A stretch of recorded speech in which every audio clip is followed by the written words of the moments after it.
This is The Poet and the Poem from the Library of Congress. We're on remote. I'm Grace Cavalieri, and Laura Shovan is with us.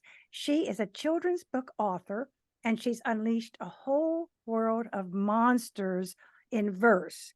And so, Laura, what is the name of your book, and what did you hope children would take from it? The name of the book is Welcome to Monsterville. And I think when I started working on this project with my friend, the poet Michael Rothenberg, we weren't yet thinking about what we hoped children would take from it. And yet this was a project that we worked on together during the pandemic over Zoom and Facebook Messenger and many different methods. And so the hopes and worries and fears and anxieties of the pandemic, I think, are present in this book in the form of the monsters and the stories that they tell and what they express in the poems. Let us begin by hearing a monster poem by Laura Shovan. I'm going to start with the first poem that I wrote for this book. So I had been in Tallahassee visiting Michael and his wife, Terry Carrion. And at the time, Michael had been unable to write for some time, and he was working with an art therapist. And most of the artwork which he showed me was very abstract. So when I got home from visiting, I was surprised to find this blue, purple-haired monster blowing green bubbles in my inbox. And I just had this feeling like this monster has a story. So I wrote a poem, I recorded it, I sent it to Michael, and that's what I will read to you, the very first pairing that we did. It's called Neighbor. A monster bought the house next door. When it moved in, I wasn't sure how this strange being, round and tall, would squeeze in through a door so small. I stood on my front porch to stare at its 6 paws and slicked back hair. The suit it wore was denim blue. I said, "Those clothes look sharp on you." The monster turned, gave me a nod, and blew green bubbles, which seemed odd, but maybe that's how monsters say, "Hello, new friend. I'd like to play." They're So not that was the scary. start of it. They're not scary. No, not all of them. They're maybe one or two a little scary, but no, they're not scary. It was very interesting. Michael talked about, he said that he was in a place at the time where defining what he was doing was really hard and not something he wanted to do. He just wanted to sort of confront the page and allow what came up to come up. And he felt that in the poems, I was interpreting, in a way, what he had been feeling that he was unable to express in words at the time, which was such a beautiful thing to say. And I see that in some of the poems. Well, let us hear another, and then we want to talk more about Michael, who has gone. Yes. Michael passed away in November of 2022. I think the one that speaks to this the most is a poem called When I Cry. And the image that Michael created is this large-headed monster on a small body with a backdrop of mountains, and it's got purple locks of hair flowing, but the most the thing that stands out the most, the most metaphorical thing about this monster is it's got these 3 orange spiders crawling on its face. And that was what led me to this poem, was that being the central image. So it's called When I Cry. There is a monster in me called sadness. Its arms and legs ache. It is weary, as if it spent all night walking across steep mountains. There is a monster in me whose hair stretches from its head in tangled rivers, flowing fast like the thoughts that keep me awake. When I cry, monster weeps. Tears crawl on fuzzy legs down its cheeks. They tickle. Monster laughs until its teeth turn pink. Can I laugh too, even though I am sad? Yes, monster says. You are a weary, silly, laughing, weeping, wonderful creature.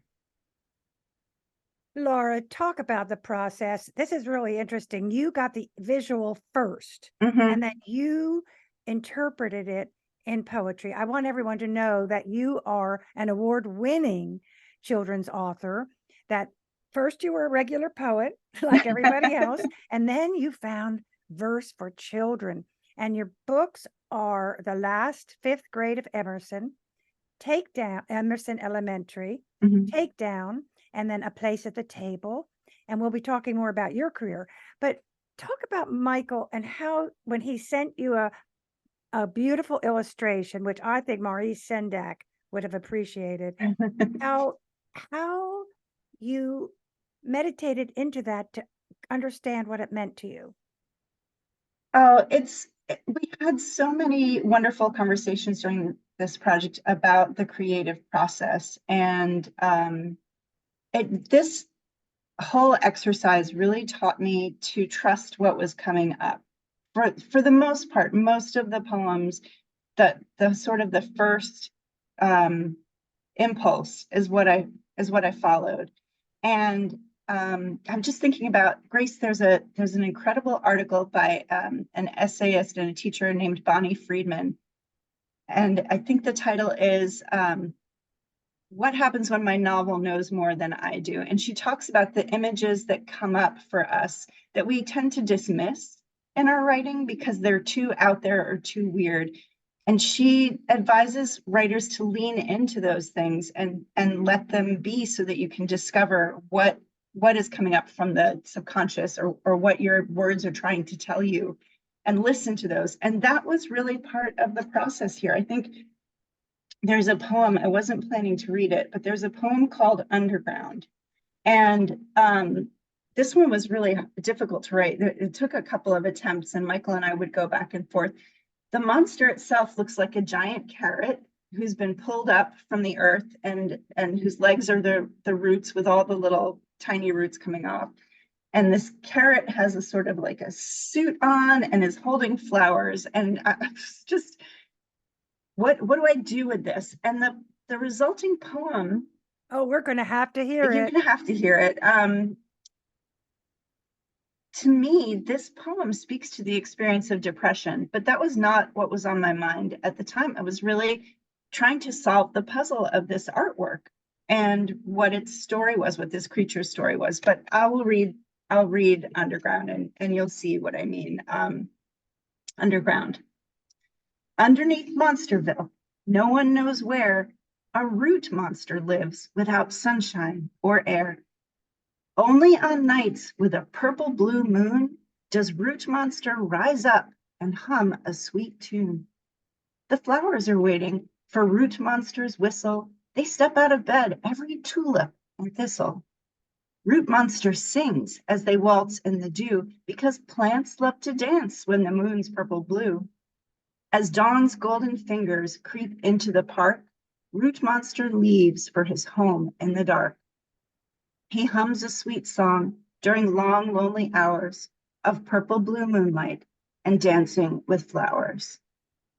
So This for poem. me, just that experience of depression and having those memories or experiences to hold on you, that sustain you during times that feel dark. I didn't know that wasn't my intention to write about that. And it wasn't actually until after it was written and I had read it a few times and shared it with a few, um, schools and things, that I realized what that poem was really about. Well, then you have to hark back and explain just quickly who Michael was and why Right. he was so sad. Michael, oh my gosh, I met Michael maybe 2012. We met on the phone. He was an activist, and he and his wife Terry Carrion had co-founded, during the Occupy Wall Street era, an organization called 100,000 Poets for Change, and they were encouraging poets around the globe to hold public events on a day in September and record them, so that all around the world, basically at the same time these events were going on. And he just created such an incredible network of poets and community poets generally. There were a few academic poets, but they tended to be people who were bringing poetry into the community. So that's how we met. We became very friendly over the years. And then I believe in 2019, Michael's only son, Cosmos, passed away due to addiction. And that's kind of a year out from that is where we started working on this book and when the pandemic happened. But the miracle I can never get over is that something that starts in pain can be so transformed into beauty and light. I mean, if ever there's a miracle of transformation, this book is evidence of it. Yeah, thank you for Both, saying and that. I mean, Michael was in how much more can you fear and than losing your only child? Yeah. To something horrendous. And you too know grief. We all know grief. And so this book has many layers. And just give us one more poem before we dive deeper. Okay. I think maybe one that's a little more fun.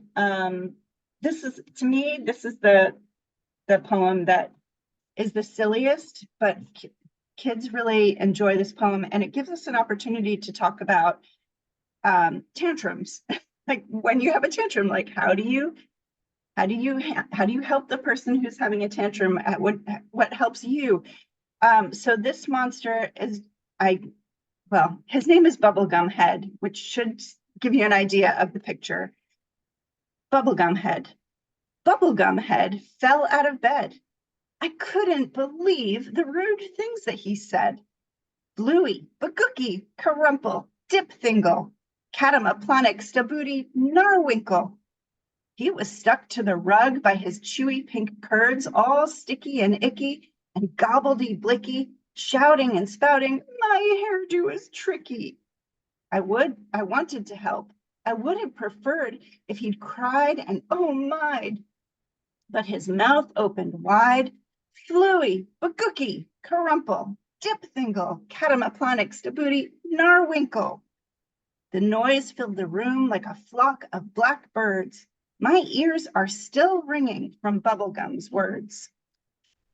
The book is Welcome to Monsterville, and Laura Shovan is a longtime poet in the schools for I think it was Howard County. Maryland State Arts Council. For the State Arts Council. Yeah. And so also you're on the faculty of Vermont College of Fine Arts Masters of Fine Arts program in writing for children and young adults.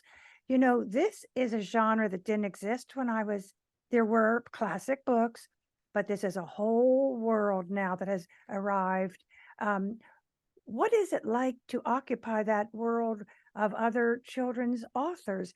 It's a tribe, isn't it? It sure is. And I feel that some of our best, at least in the United States, some of our best writers are writing for children and teens right now.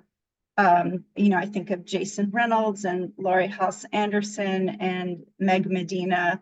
They're just the literary quality and the stories that they tell. And also knowing, especially I feel like for middle grade, which tends to be the 8 to 13-year-old books for those kids, you can't necessarily get away with being super literary unless it's in service of the story. Kids that age will not put up with flowery language unless you're telling them a good story, and they probably won't put up with it anyway. Story is king when it comes to young readers. And so I think that, like I said, some of the writers I admire the most are writing for kids right now. Well, let us have a story in the form of a monster. Okay. Laura Shovan. I'm going to read one, and this one is probably the most, I hesitate to call it autobiographical, but this is the one that's pulled from my childhood more than any other poem in the book, and it's called Green Cave. Sometimes I get so mad the feelings can't stay inside. Before I know what I'm doing, my feet run for the back door. I duck under the forsythia bush. In summer, the branches arch to make a cave exactly my size. Once I was under there poking in the dirt when two blue feet slipped under the leafy branches. A monstrous bird walked into my hiding spot. It opened its beak. The monster sang about being so angry that it feels like a million arrows are prickling your skin. Its wings beat to the song's rhythm like a soft, calm breath. Ever since then, when I'm so mad I can't stay inside, I go to the green cave and listen for the monster's song. Laura Shovan, I love to think of you as a little girl. What did Laura Shovan read? Oh my gosh, I just remember everything. I remember Wind in the Willows was a huge, I remember doing a project for Wind in the Willows in fourth or fifth grade. That was really magical for me. I loved the Alice books and the Eleanor Estes books, like why am I forgetting the name of the dog? Ginger Pie, which I just reread recently. And then books like Little Women and Anne of Green Gables and those as well. Yes, but what moment did you know that you wanted to be on the other side of the page? And Oh my I gosh, Grace, know this is as a a whole child, story. This is but a I, whole, I yearned as a child. I yeah. thought, why can they write it? Why do they have to, why can they put on a play and I have to just sit and clap? Why can they write a book? I always yearned to create it. When did you feel that? I I will say first, my third grade teacher, Mrs. Corey, I will never forget. I had read I can't remember her name, Cherry something school nurse, student nurse. Remember those? Mm-hmm. Anyway, I read that and we had to do a book jacket. And Mrs. Corey said, Laura, your book jacket is professional. This could be on any book in the library. And I was just like, wow, I remember that moment of her encouragement. But really, the moment for me was I read in middle school my mother's favorite book, which is Jane Eyre. And I just had a moment. There's a scene where Jane has left Thornfield and Mr. Rochester, and she's wandering through the moors aimlessly. She doesn't know where she's going to go. She's hungry. It's raining. And I was so wrapped up in the moment that I remember the feeling of looking up and looking out the window. And, in my backyard, it was this beautiful spring day, and my brothers were out there playing. And that was when I experienced my first real moment of being transported. And that's when I really understood the power of the word. That is very significant. And I wish to say that there is always one teacher. So let's hear another poem. I said there was one that's a little bit scary, and I really love this poem because it makes me think. When I wrote this one, Michael said, Laura, you are weird. And I said, Michael, you drew the pictures. Anyway, it's called Freedom. A strange new breed of rooster lives in our chicken coop. The birds wear collared shirts and gel their feathers in a swoop. The ties around their necks are hissing snakes. It's disconcerting. They run around and peck the ground and scare the hens by blurting, Dockaboodle coo, bockadoodle key. We're not roosters. Set us free. A weird new breed of rooster lives in our chicken coop. They find a shady spot and gather, huddled in a group. Their almost human eyes are watching me. I'm petrified. They point their wings and whisper things. That's when I run inside. Dockaboodle coo, bockadoodle key. We are monsters. Set us free. We have an empty yard now. There's no more chicken coop. No sign of feathered monsters when I sit on the back stoop. They picked the lock, opened the gate, and fled one moonless night, but not without a final shout, which gave me quite a fright. Dockaboodle coo, bockadoodle key. Let's go, monsters. We are free. Laura, what schools have you been in with these poems?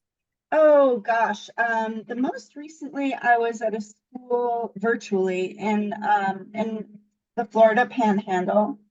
And what I tend to do, especially with the younger ones, is we read a few poems, or if they've read them already, they tell me which ones they love, always bubblegum head. And we doodle together. So we use Michael's art for inspiration. I have a great big pad and I start doodling and they tell me what to add to the monster. But also they have a doodle sheet that they work with. What I've found, especially for the elementary schoolers, is that they have to go through Michael's process. They have to put the monster on the page first and then identify what the monster is feeling and then write about it. Trying to write first, it just didn't work as well. That is so interesting. And you discovered this by yourself. But when you read a poem, and you have been giving readings in schools, are they delighted? Are they engaged? Do you get the response you want? Yeah, I think they are. I think the most interesting conversations I've had with kids have to do with the poem Green Cave, because we talk about how do we self-soothe. When we're feeling a certain way and our feelings are bigger than we can handle, what are the things that we do to self-soothe? And I've had so many wonderful responses, but I feel like these aren't always conversations that we have in school. And I know a lot of that has shifted since the pandemic, that teachers are doing a lot of work with kids on social emotional learning. But I've found that these poems and pictures are a great way to have a conversation starter with kids about their emotional selves, who they are, how they feel, how they handle their emotions.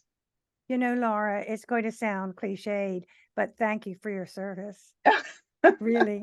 I want to say that you are already an award-winning poet in your own right, and your chapbook Mountain Log, Salt and Stone won the inaugural Harris Poetry Prize.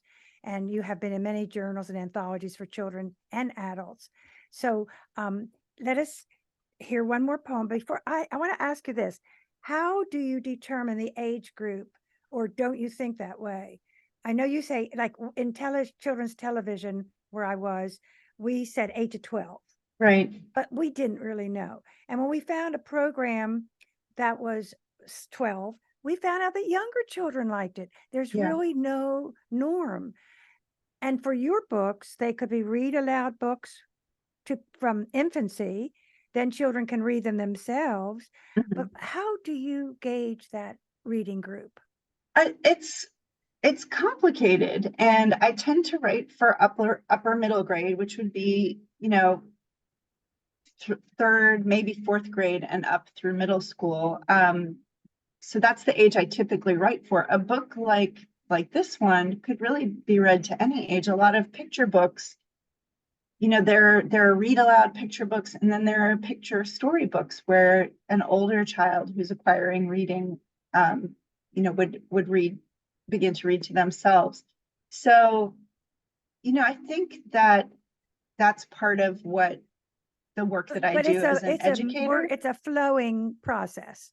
I mean, it's not rigid at all, because also you and I probably read advanced, as children, because we love language. Right. So you can't really categorize everything, can you? But we can have another poem. Okay. I'm going to read The Monster of Kostovoblink. And I think this Michael was very interested in Buddhist traditions, and I'm going to forget. He was the executor of poet and Buddhist monk Philip Whalen's estate. He cared for Philip Whalen toward the end of his life. And I think that shows up in some of the images, and it showed up also in some ways in this poem. The Monster of Kostovoblink. High on a mountain called Kostovoblink, there lives a shy monster who knows how to shrink. Disguising herself as a round speckled pebble, she holds in her breath and tries not to tremble when humans pass by on their bikes, in their cars, hiking and shouting, ignoring the stars.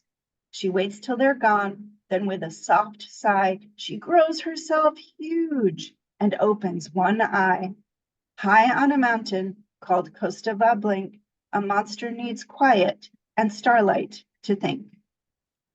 This is the book to get your children, and it will be their next favorite because I have to say, the last fifth grade of Emerson Elementary is, to me, broke all ground in children's literature.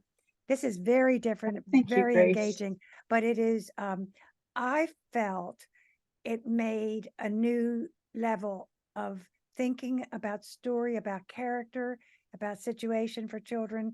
And it was so real. You really thought this school existed. So Laura Shovan, and a closing poem. Okay. Let's see. I think I'll read the last one. And when I saw this image, I felt it's a kind of an angelic monster. It has eyes closed and beautiful pink wings. And I just felt that this illustration was a tribute to Michael's son Cosmos. And that's what I was thinking of when I wrote the poem Dream. Dream. Close your eyes and dream you are monstrous. Blue as summer sky, feathers cotton candy pink. Stretch your wings wide, a cloud is beneath you. Fly far above your house. The moon is close tonight. Its light blesses you, O monster child. That is the voice of Laura Shovan. And this is the poet and the poem from the Library of Congress. We wish to thank the Library of Congress for making the program possible. The series is produced by Forest Woods Media Production. Post-production by Mike Turpin, MET Studios. Funding is provided by the Snippet Fund, Rivada Foundation, the Song in the Room Women's Group, and Sandy Jackson Cohen, the Maryland State Arts Council. I'm Grace Cavalieri. Mike Turpin is our engineer.